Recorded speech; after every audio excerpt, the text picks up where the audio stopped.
মাত্র 1 কাপ সুজি দিয়ে সকালের টিফিন হোক বা সন্ধ্যার টিফিন, একদম অল্প সময়ের মধ্যে এটা ঝটপট বানিয়ে নেওয়া যায়। নামমাত্র তেল দিয়ে এইরকম মুখরোচক টিফিন পেলে বাচ্চা থেকে বড় সকলেই কিন্তু খুশি হয়ে যাবে। তবে চলুন শুরু করা যাক আজকের ভিডিও। আমি সুকন্যা। আজকে আমার ব্যাপক রান্না হলো সুজি দিয়ে স্বাস্থ্যকর টিফিন রেসিপি। তার জন্য আমি এখানে একটা বড় বাটির মধ্যে নিয়ে নিচ্ছি 1 বাটি সুজি। যেই বাটির মাপে বা কাপের মাপে সুজি ব্যবহার করব, সেই বাটি বা কাপের মাপ অনুযায়ী আমরা জলটা ব্যবহার করব। ওজন অনুযায়ী দেখলে 200 গ্রাম সুজি নিয়ে নিয়েছি।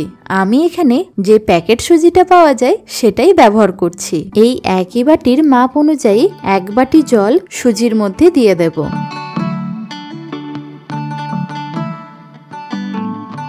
তাছাড়া দেব এর মধ্যে 2 চা চামচ চিনি, তার সাথে দেব 1/2 চা চামচ নুন, আর দিয়ে দেব 1 টেবিল চামচ সাদা তেল। এই তেলটা দেওয়ার ফলে পেস্টটা আরো স্মুথ হবে। তার সাথে দিয়ে দিতে হবে 3 টেবিল চামচ টক দই।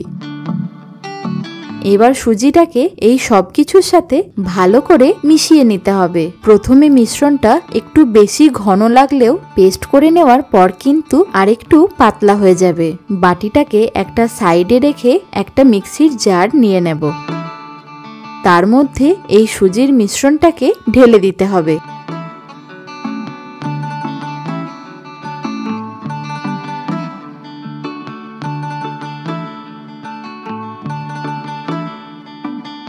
এবার এটার একটা স্মুথ ব্যাটার তৈরি করে নেব।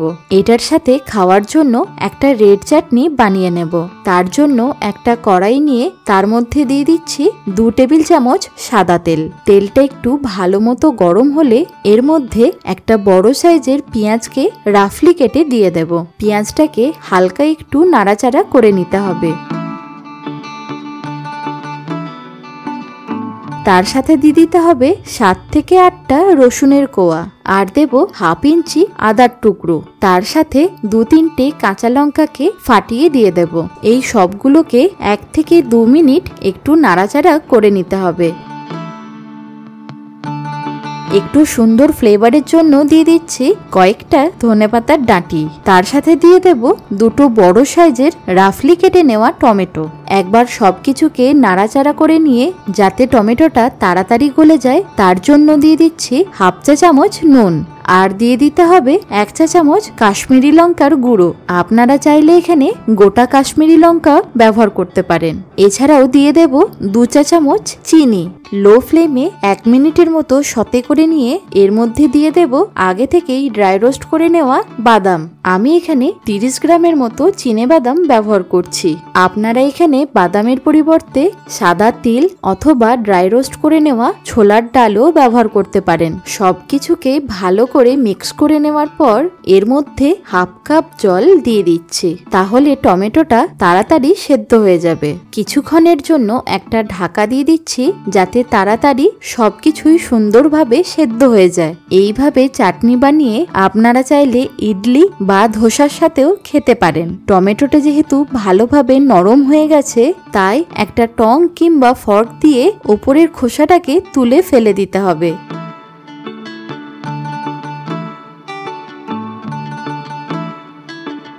এবার একটা স্প্যাচুলা দিয়ে টমেটোটাকে চেপে চেপে নাড়াচাড়া করলেই দেখবেন ভালোভাবে গলে যাবে।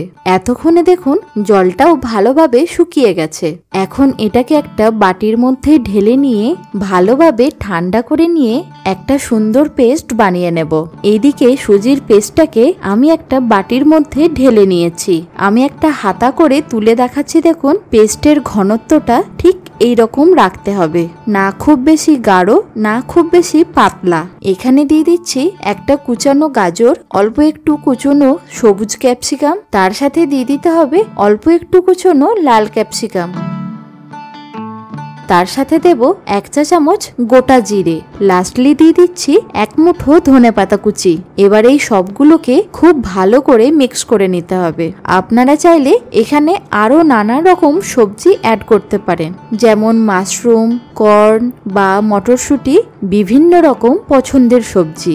আমি ল্যাডেলের পিছনটাতে দাগ কেটে দেখাচ্ছি, দেখুন ঘনত্বটা ঠিক এই রকম রাখতে হবে। একদম লাস্টে দিয়ে দিতে হবে হাফ চা চামচ ইনো। আপনারা চাইলে ইনোর পরিবর্তে বেকিং সোডাও ব্যবহার করতে পারেন।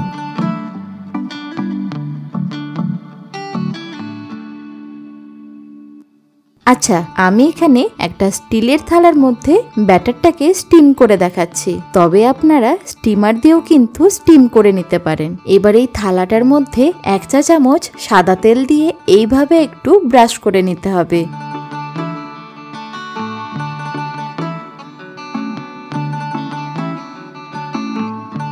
এখন এই পুরো ব্যাটারটাকে থালার মধ্যে ঢেলে নিয়ে একটু এইভাবে ট্যাপ করে নিতে হবে, তাহলে ভেতরের মধ্যে যে এয়ারটা আছে ভালোভাবে সেট হয়ে যাবে। একটু কালারফুল করে নেওয়ার জন্য ওপর থেকে 1 চিমটে কাশ্মীরি লঙ্কার গুঁড়ো চারিদিকে ছড়িয়ে দিচ্ছি। আপনারা চাইলে এখানে গোলমরিচের গুঁড়ো ব্যবহার করতে পারেন। আমি এখানে বেশ কিছুটা জল কড়াইয়ের মধ্যে নিয়ে আগে থেকেই গরম করতে রেখে দিয়েছিলাম। তার মধ্যে এরকম একটা স্ট্যান্ড দিয়ে দিতে হবে। জলটা খুব ভালোভাবে ফুটে গেলে সুজির থালাটাকে স্ট্যান্ডের ওপরে দিয়ে দেব। এবার একটা ঢাকা দিয়ে গ্যাসের ফ্লেমটাকে মিডিয়াম করে 15 মিনিটের মতো স্টিম করে নিতে হবে। এই ঢাকনার ছিদ্রটাকেও একটা লবঙ্গ দিয়ে আটকে দিচ্ছি। 15 মিনিট পর একটা টুথপিক ঢুকিয়ে দেখাচ্ছি, দেখুন হাতে কোনো রকম আর ব্যাটারটা লাগছে না। এবার এই থালাটাকে একদম ঠান্ডা করে নিতে হবে। এখন একটা ছুরি বা চামচের সাহায্যে এইভাবে চারিদিকটাকে একটু ছাড়িয়ে নিতে হবে, তাহলে খুব সুন্দরভাবে দেখবেন সুজিটা বেরিয়ে আসবে।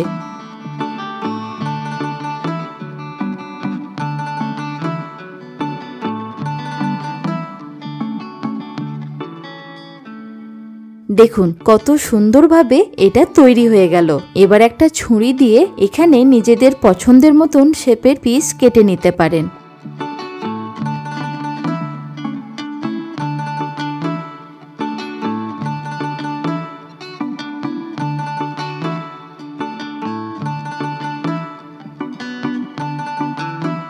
আমি একটা পিস তুলে দেখাচ্ছি, দেখুন এটা কতটা সফট হয়েছে আর কত সুন্দর দেখতেও হয়েছে। আমরা আগে যে চাটনিটা বানিয়ে রেখেছিলাম তার মধ্যে একটু তড়কা দিয়ে দেব। তার জন্য একটা তড়কা প্যানের মধ্যে দিয়ে দিচ্ছি 2 টেবিল চামচ সাদা তেল। তেলটা ভালো মতো গরম হয়ে গেলে তার মধ্যে দিয়ে দেব হাফ চা চামচ গোটা জিরে, তার সাথে দেব একটা শুকনো লঙ্কা, এছাড়া দিচ্ছি 1 চা চামচ কালো সর্ষে, তার সাথে 5-6টা কারি পাতাও দিয়ে দেব। এবার এই ফোড়নটাকে একটু নাড়াচাড়া করে নিয়ে চাটনির মধ্যে ঢেলে দিতে হবে।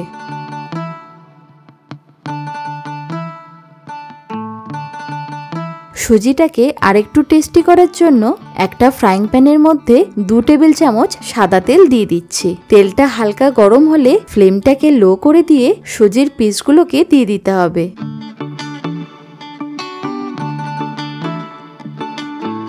1-2 মিনিট উল্টে পাল্টে দুটো সাইডই হালকা বাদামি রং করে ভেজে নেব। তার সাথে ওই তেলের মধ্যেতেই কয়েকটা কারি পাতা দিয়ে দিলে তাহলে কারি পাতার যে ফ্লেভারটা সুজির মধ্যে ভালোভাবে মিশে যাবে। আর সবার লাস্টে দিয়ে দিচ্ছি 1 চা চামচ কালো সর্ষে। এবার ফ্রাইং প্যানটাকে হালকাভাবে একটু নাড়াচাড়া করলেই তৈরি হয়ে যাবে আমাদের সুজির কাটলেট। এটা বানাতেও যেমন সহজ আর খেতেও হয় দুর্দান্ত। একদম নামমাত্র তেল দিয়ে এই ব্রেকফাস্টটা তৈরি হয়ে যাবে। আশা করি আপনাদের আগের রেসিপির মতো এই রেসিপিটাও নিশ্চয়ই ভালো লেগেছে। এরকম আরো নতুন নতুন টিফিন রেসিপি দেখতে হলে অবশ্যই কমেন্টে জানাবেন। ভালো থাকুন, সুস্থ থাকুন, দেখতে থাকুন ব্যাপক রান্নাঘর।